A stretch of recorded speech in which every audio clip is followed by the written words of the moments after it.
Olá pessoal, vamos dar continuidade ao capítulo 1 do livro Semiótica Aplicada, da autora Lúcia Santaella. Agora vamos para mais uma importante pergunta desse capítulo. A que os signos se referem? Dependendo da propriedade do signo que está sendo considerada, também vai ser diferente a sua forma de representar o objeto. Assim, nós temos o seguinte: nós falamos sobre qualisigno, sinsigno e legisigno no vídeo anterior, não deixe de ver, pois isso é muito importante. O fundamento, se for um qualisigno, nós vamos ter um ícone. Se o fundamento é um sinsigno, nós vamos ter um índice. E se o fundamento for um legisigno, nós vamos ter aqui um símbolo. Essa distinção é importante para que a gente conheça também as relações do fundamento do signo com o seu objeto. Vamos falar de outra distinção também que é importante, que são a dos objetos. Nós temos o objeto dinâmico, que vai ser algo ao que o objeto se reporta. Por exemplo, quando nós vamos pronunciar uma frase, nós estamos aqui, uma pessoa falando uma frase, né? O objeto dinâmico vai ser algo que o objeto se reporta. Então, quando nós pronunciamos a frase, as palavras que se aplicam a determinada situação, essas palavras vão ser o objeto dinâmico, porque vai ser o que elas vão reportar, o que essas palavras vão reportar vai ser o objeto dinâmico. Logo, quando nós temos uma frase, né, nós temos a frase como um signo, o que ela vai falar, o que essa frase vai falar, vai ser o seu objeto dinâmico. E também temos o objeto imediato, que é o modo como o signo representa, indica ou assemelha aquilo que se refere. Vamos pegar um exemplo para a gente poder ver melhor. Outra coisa importante é que nós só temos acesso ao objeto dinâmico, nós só temos acesso ao objeto dinâmico através do objeto imediato. Então, o objeto imediato é de fundamental importância. Vamos pegar aqui um exemplo. Nós temos dois jornais, vamos ter dois jornais do mesmo dia, de jornais distintos, do mesmo dia. O objeto dinâmico desses jornais vão ser as novidades que vão estar inseridas nele. Só que o objeto imediato, que no caso é aquilo que o signo, o modo como o signo representa, indica, são a forma que essas informações são representadas nesses dois jornais. No caso, nós podemos ter até as mesmas informações neles, mas a forma da representação pode ser diferente. A diagramação pode ser distinta, pode existir essas diferenças, e o objeto imediato vai falar da forma com que essas diferenças são representadas, enquanto o objeto dinâmico ele vai falar daquilo ao qual o objeto se reporta, como por exemplo no caso do jornal, o que ele vai reportar são as novidades daquele respectivo dia ou daquela semana. Dessa forma, temos ainda uma divisão para os objetos imediatos. Os objetos imediatos, eles podem se dividir em objetos descritivos, que vão determinar, é importante, essas palavras são importantes, ela determina o objeto dinâmico, ele declara os seus caracteres. Isso vai ter uma relação mais ou menos com o qualisigno icônico. Temos a divisão de objetos imediatos designativos. Os designativos, eles vão dirigir a mente, eles vão dirigir até a mente.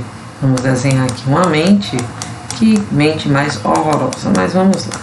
Ele vai dirigir a mente do intérprete para o objeto dinâmico, ou seja, o objeto dinâmico, ele vai dirigir a mente, ele não vai determinar nada, ele vai dirigir a mente até esse objeto. E também temos os objetos imediatos copulantes, esse nome bastante curioso.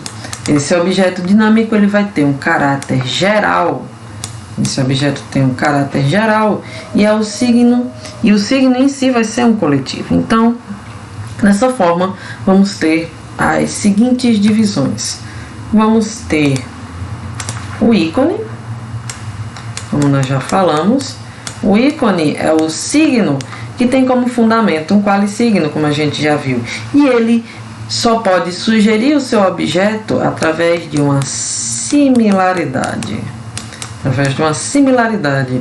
Citando as palavras da própria Lúcia Santaella, na página 17 do livro Semiótica Aplicada, o ícone só pode sugerir ou evocar algo porque a qualidade que ele exibe se assemelha a uma outra qualidade.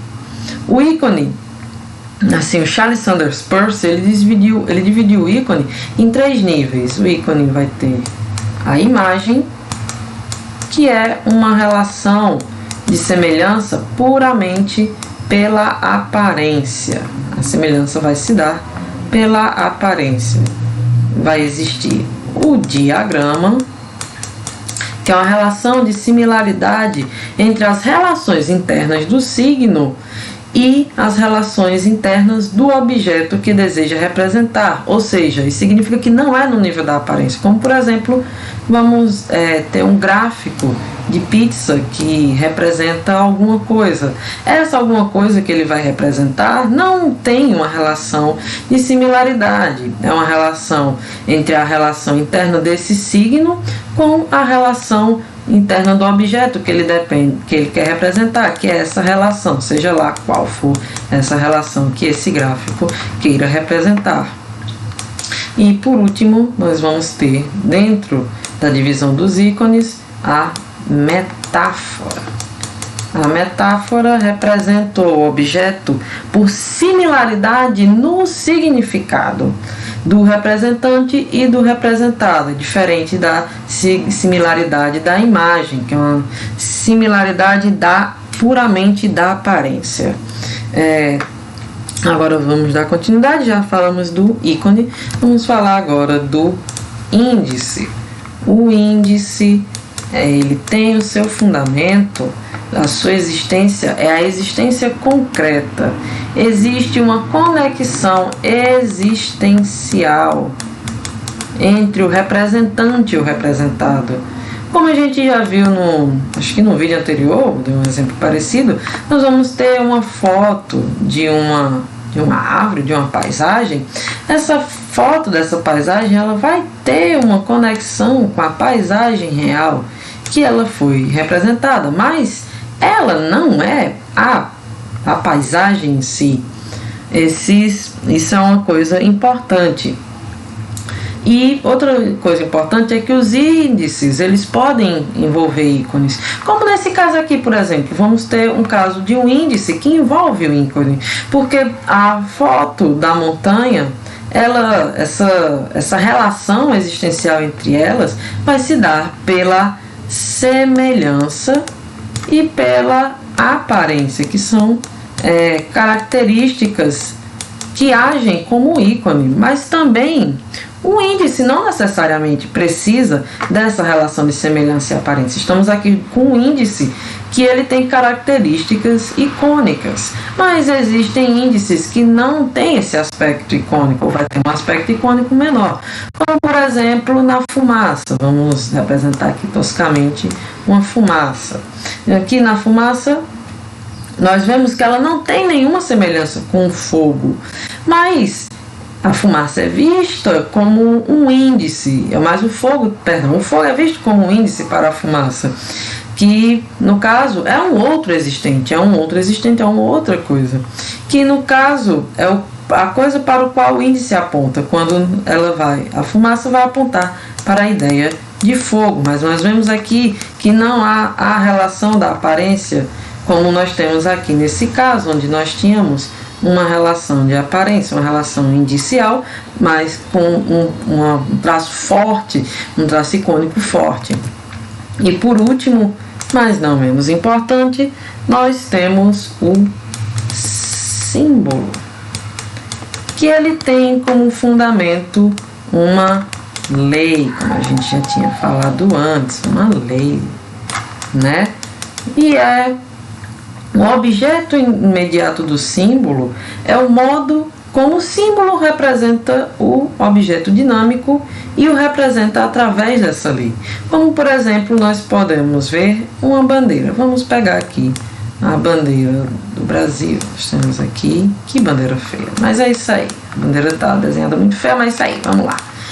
Nós temos aqui a bandeira do Brasil. O objeto imediato da bandeira do Brasil é o Brasil. Esse é o objeto imediato. Essa bandeira visa representar o Brasil. Mas, perdão. Eita, e eu confundi. Perdão aí, gente. Isso aqui não é o objeto imediato. Isso aqui é o objeto dinâmico. É aquilo que ele deseja representar. O objeto dinâmico da bandeira do Brasil é o próprio Brasil. E o objeto imediato, que é a forma que essa representação se dá, ela vai se dar com suas cores, com suas formas, e que só conseguem representar o Brasil, essas formas, essas cores, elas vão conseguir representar o Brasil porque existe uma lei que por trás disso que faz com que essas coisas aconteçam. E por enquanto é isso. Eu ia falar sobre a parte do interpretante, mas para não ficar muito assunto, semiótica é uma coisa um tanto quanto densa, eu vou deixar isso para uma terceira parte do capítulo 1. Até mais.